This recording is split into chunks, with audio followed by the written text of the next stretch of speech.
Hey everyone, it's Neil Patel, and today is another day of CRO Unlocked. We are now at the start of week 2. There's going to be 3 lessons within week 2, and we're going to kick it off by CRO best practices.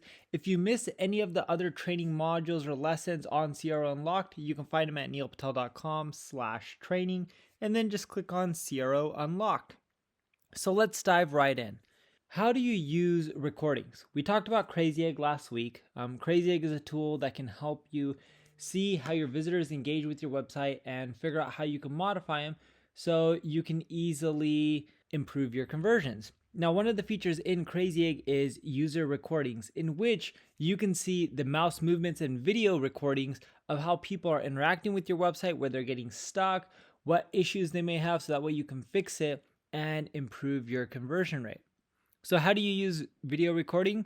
Well, you go to Crazy Egg, you set it up. It has a WYSIWYG, or more so a walkthrough wizard. There's also technically a WYSIWYG through their A/B testing feature.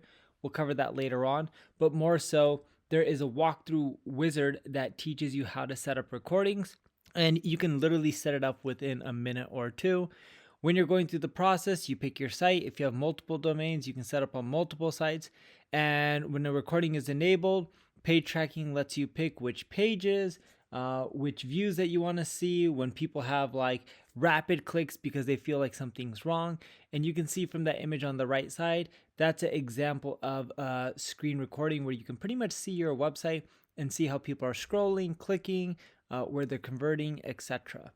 And when you're doing this video recording, you don't have to record every session. You can just do 500 sessions straight, or every other, or random sampling. There's a lot of options. Pick what works for you. In addition to user recordings, you also need to look at quantitative research. The main goal of quantitative research is to collect accurate, structured facts and stats in order to drive and improve business decisions. And there's a lot of cool things that you can get from quantitative research. But you have to keep in mind it's only one piece of the puzzle, and you need to capture data to make it useful. And a lot of that data typically ends up coming from surveys, questionnaires, analytics, but it's also necessary to make sure that you're looking at the right audience and you have enough of a sampling to draw conclusions from it. Because if you have a survey and 3 people gave you data on their conversion rate and things like that, technically you wouldn't survey them about your conversion rate, but you would survey them about, let's say, pricing, for example, or you're surveying on, let's say, what products that you may end up releasing in the future, what features they may end up wanting to see. If you only get 2 people to respond, it's not really enough to make an informed decision. And then there's also qualitative data as well, which we'll go over in the course. And qualitative is more opinions. Let's say you're not talking about numbers such as bounce rates or where people are exiting, like exit pages, or click-through rates. All those kind of things is more quantitative. Qualitative is just feedback, like, I don't like the colors, or this text doesn't appeal to me, or I don't understand what's wrong with this page or how to fix it. And when you take and combine this data, that's how you're going to be able to convert the most traffic into leads. And you'll find that a lot of it has to do with conversion funnels, such as how people are going throughout your website. And the best funnels oftentimes are a bit more complex than this, and they look something more like this. And don't stress out about it. We'll give you a lot of worksheets that you can find at neilpatel.com/training. Click on CRO Unlocked, go to week 2. It's the first lesson. You'll find all the training materials, worksheets, handouts that you need to do all these things, such as your conversion funnels, optimize landing pages, and so forth, so on.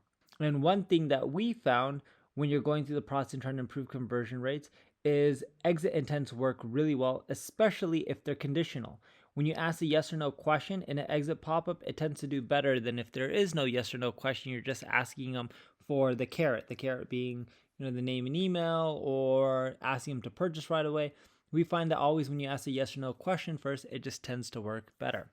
I also want you to use landing pages, because you can create specific pages on your site to create a specific experience for a specific type of user, and then maximize your leads or even sales.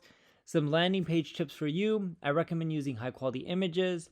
Don't have too many choices. Landing pages are supposed to be more focused. Make sure you use testimonials from your customers, and limit the scroll length. You could have a never-ending landing page, but I found that the long landing pages don't work as well as they used to. These days, especially because people use mobile devices, they want you to cut to the point and find out what really are their pain points and address them and sell them as quick as possible. I've also found that adding videos works really well. So instead of having that really long scrolling page, you can get a lot of that messaging out in a video, which is easier to comprehend on a smartphone or an iPhone than it would be to scroll through and read 12 pages of text on an iPhone. And we've seen much more engagement with videos on mobile devices than just using really long form pages. As I mentioned, I have assets for you. You can find them at neilpatel.com/training. Click on CRO Unlocked and then go to week 2. It's the first lesson in there. If you use the asset over time and you follow all the instructions that I'm giving, you'll be able to improve your conversion rate.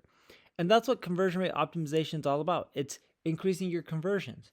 And sometimes the changes you make won't work out the way you want. Hence, you got to do A/B testing, because you may have one variation with 100 visitors, and if you get 22 conversions, and you have another version with 100 visitors, but it gets 52 conversions, most likely you're going to make more money from the one that had 52 conversions. And A/B testing will tell you that, and it'll allow you to change things like your call to action buttons. It'll allow you to change the colors, your messaging, your headlines, and a lot of different things, so that way you can optimize your conversion rate. Make sure you use the essentials with the tools that I've mentioned, like heat maps, confetti, user recording, A/B testing, and scroll map within Crazy Egg. In Hello Bar, you can use exit intent, drop-down bars, content upgrades, social bumps, push notifications. They all work well. I also recommend that you use a tool called Subscribers, in which you can do a welcome drip sequence. It's a great way to convert your visitors more into customers. And when you're going through this process, you're probably wondering, what can I change to generate more sales? Well, the first thing is removing the friction during the sales funnel. At every stage, the visitor being forced to make choices between a large number of options, so just make it simple for them. To prevent indecision, you can offer less options, and people tend to make decisions faster if there are only 3 or less options. And that's why for many pricing plans, for software solutions or even products, they tend to give 3 options and not 6 or 7 or 8, because it's just too much. It's that kid in the candy store where they're like, what should I do? What choice should I make? One strategy that very few people talked about when it comes to CRO is making your customers love you. I want you to think about Apple. You may not like Apple, and if that's the case, pick Nike or pick another loyal brand. But most of the people out there love Apple. They love Nike. And these companies have created such great products, so they care about their customers so much. It has helped improve their conversions, just like Amazon.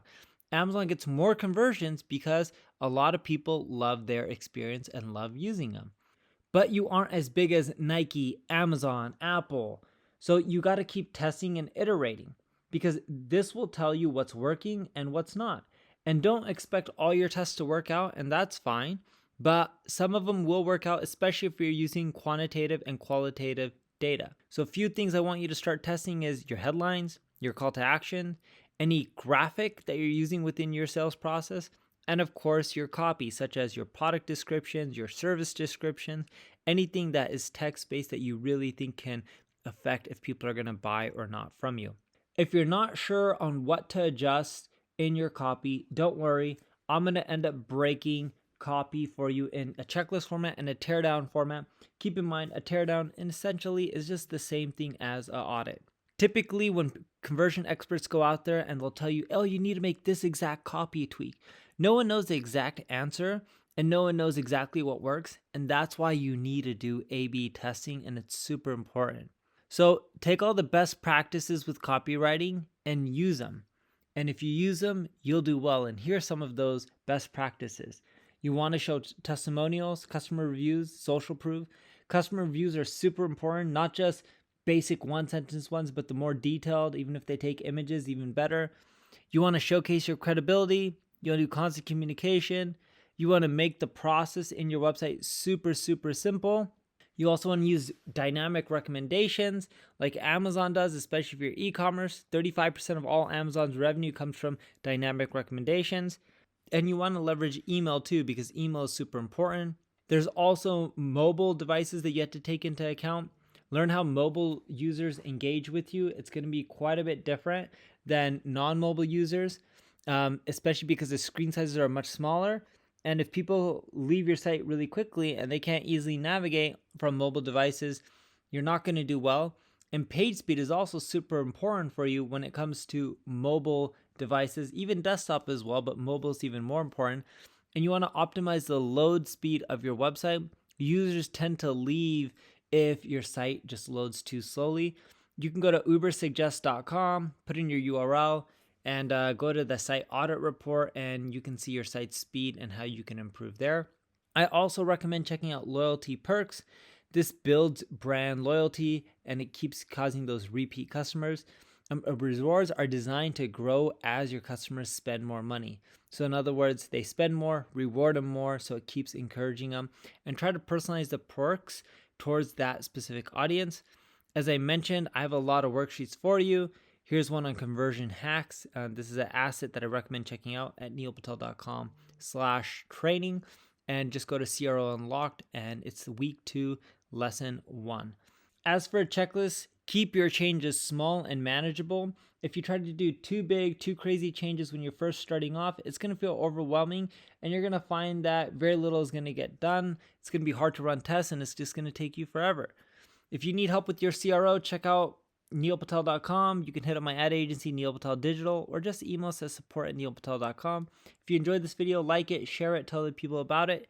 Thank you for watching.